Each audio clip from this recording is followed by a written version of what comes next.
Hi students, welcome to another video of Smartly Learn. In this video, let's find a solution for the 9th question in exercise 11.2 from the lesson Differentiation.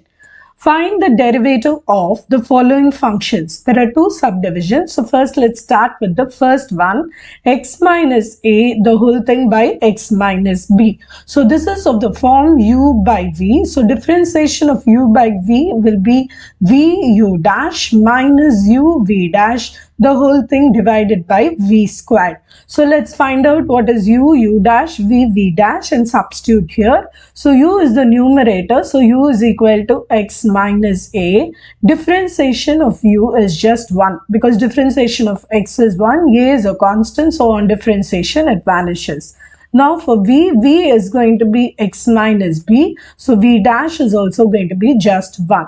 Now let's substitute in the formula. So v u dash, which means x minus b into 1. So there's no need to write 1. So I'm just leaving it. Minus u v dash. So this is x minus a.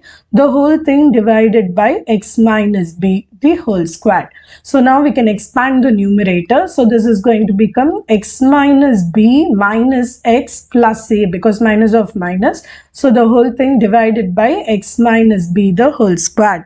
Plus x and minus x will vanish. So this will become a minus b, the whole thing divided by x minus b, the whole squared. So this is going to be the answer for the first subdivision. Now let's take up the second one. So this is also on the form u by v. So let's write the u. So u is going to be ax plus b. So u dash is going to be equal to a. V is equal to cx plus d. So v dash is going to be c. Remember b, c, d, a all are constants. So we have differentiated it accordingly. Now let's substitute. So v into u dash. So it is a into cx plus d minus u into v dash. So c into ax plus b. The whole thing divided by cx plus d, the whole squared. So now let's work on expanding this expression. So this is acx plus ad minus acx minus bc, the whole thing divided by cx plus d, the whole squared. So plus acx and minus acx will get cancelled. So this means it is ad minus bc, the whole thing divided by cx plus d, the whole squared. In the next video, we will find the solution for the 10th question in this exercise.